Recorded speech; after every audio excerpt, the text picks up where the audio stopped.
Азыркы убакта эң баатыр элибиз Батты Аткенде жашайт. Биздин чегараларды кайтарып атат. Ошол жакта бул абдан орчундуу маселе. Эки орчундуу маселе бул суу менен чегара. Эң биринчиден чегара маселесин калдына келтиришибиз керек. Аны кантип келтиребиз? Бизде преемственность деген жок болуп атпайбы? Улам бир президент алмашканда ошо чегара маселеси менен иштеген балдарды алмашып кетип атат. Бул мындай болбош керек.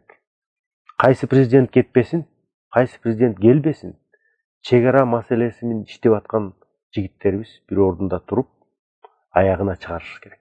Аягына чыгарган киши элдин баатыры болот эсептелет. Кылдаттык менен урушпай, талашпай, бирок өзүбүздүн жемибизди жедирбей, өзүбүздүн жерибизди бери бербей, аягына чыгарышыбыз керек. Бул биринчи маселе. Экинчи маселе Баткен Лейлек региондорунда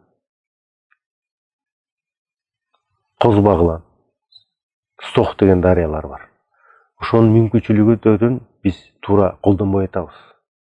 Салыштырмалуу кылсаңыздар, чегара Өзбек, Тажикстан жакта бүт жашыл. Биз жак жалаң адыр болот. Суусу жок жерлер. Ошол дарыялардын негизинде жана бассейни суточного декадного регулирования деп коет, ошолорду жасашыбыз керек. Жаңы ГСТ керек. Ошол адырларды биз кайрадан иштетип чыгышыбыз керек. Суу алып келип ошол жерде. Эң орчундуу маселе. Баткен жалаң эле өрүк болуп калыш керек болуп. Эң негизги 80% өрүк ашат. Жаңы жерлерди өздөштүрүп, Баткен өрүгүн эмес керек. Өздөштүрүшүбүз керек да. Бренд болуш керек да. Баткен дегенде антип эле бренд болуп калган. Бирок ошону өздөштүрүп, туура нукка салып, жаңы технология ыкмалары менен колдонуп туруп чет мамлекетке чыгышыбыз керек. Мындан сырткары Баткен өрөөнүндө ушул өрүктүн негизинде кенедей балдарыбызга детский питание деген дейт. Ошолорду жасашыбыз керек. Эмне үчүн бул маанилүү?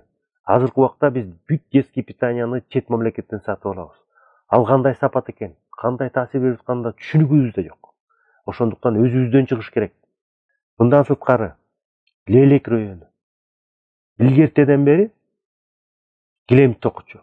Мындан сырткары дагы өрүк бактарды көбөйтүп, аны кандай багыш, кандай жол менен ошону көбөйтүш деген илим алып келишибиз керек. Ошол эң азыр Баткен эли ошого эң муктаж болуп аткан ушул ыкмалар, ушул илимдер. Суу, адырларды кайра иштетүү, өрүктүн бактарактын көбөйтүүсүнүн жолдору, анан туура жол менен сатып, жанакы чет мамлекетке чыгуу. Ошолордун шарт түзүп беришибиз керек да. Бул дагы эң биздин байлыгыбыз. Бирок азыркы убакытта шарт түзүп, жаңы технологияны кошуп койсок, Лейлек эли дагы ошо килем сатып дагы эми килемдин центры болуп калмак да. Кыргызстандагы килем чыгарган центр болуп калмак.